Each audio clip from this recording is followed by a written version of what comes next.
ஒரு மனிதனுடைய வாழ்க்கை எப்பயுமே வந்து நம்முடைய நண்பர்களாலும், சுற்றுச்சூழலாலும் தான் மிக முக்கியமாக உருவாக்கப்படுகிறது அல்லது புனரமைக்கப்படுகிறது அல்லது அ எப்படி வேணா வச்சுக்கலாம். அந்த நண்பர்களும் சுற்றுச்சூழலும் தான் அந்த வாழ்க்கையை தீர்மானிக்கும்.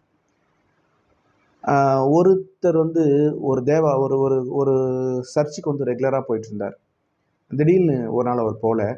கொஞ்ச நாளா அவர் வரல. ஃபாதர் கேட்டிருக்காரு, "ஏன் அவர் வந்து சர்ச்சுக்கே இப்ப வர்றதில்ல?" அப்படின்னு சொல்லிட்டு. தெரியலீங்க, அவர் வீட்ல இருக்காருன்னு சொல்லியிருக்காங்க. உடனே அந்த ஃபாதர் வந்து அவர் வீட்டுக்கு போயிருக்காரு. அந்த ஆளோட வீட்டுக்கு போயிட்டு, போகும்போது பார்த்தீங்கன்னா, அந்த அந்த ஆள் வந்து ஃபாதர வாங்க ஃபாதர்ன்னு ரொம்ப அன்பா வரவேற்று கொண்டு போயிட்டு உட்கார வச்சிருக்காரு.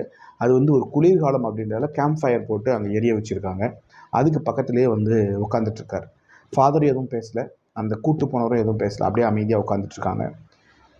இப்போ வந்து ஃபாதர் என்ன பண்ணியிருக்காரு, அந்த எரியிற நெருப்புல இருந்து ஒரு ஒரு நெருப்பு மட்டும் தனியா எடுத்து வச்சிருக்காரு. அது கொஞ்ச நேரத்துல அப்படியே எரிஞ்சு, அணைஞ்சு, தீயெல்லாம் போயிட்டு, காஞ்சு கரியாயிடுச்சு. மீண்டும் அத எடுத்து அந்த எரியிற நெருப்புக்குள்ளேயே போட்டாரு. உடனே அந்த கரித்துண்டு மீண்டும் மத்த எல்லா அந்த நெருப்பு கூட சேர்ந்து எரிய ஆரம்பிச்சிருச்சு. அவ்வளோதான். இப்போ இது முடிஞ்ச உடனே அவர் வந்து அங்கருந்து கிளம்புறாரு. அப்படியே எந்திரிச்சு போறாரு. வாசப்படி வரைக்கும் வந்த அந்த ஆள் என்ன சொல்லியிருக்காரு, "நான் அடுத்த வாரத்திலருந்து ரெகுலரா சர்ச்சுக்கு வந்துடுறேன் ஃபாதர்." அவ்வளோதான். இப்போ இந்த கலந்துரையாடல்ல நம்ம கத்துக்கிறது என்ன அப்படின்னா, நல்ல நண்பர்களோட, நல்ல ஒரு உறவுகளோட, நல்ல சுற்றுச்சூழலோட நம்ம இருந்தோம் அப்படின்னு சொன்னா, நிச்சயமா நம்ம வந்து பிரகாசமான ஒரு எதிர்காலத்த உருவாக்கிக்க முடியும்.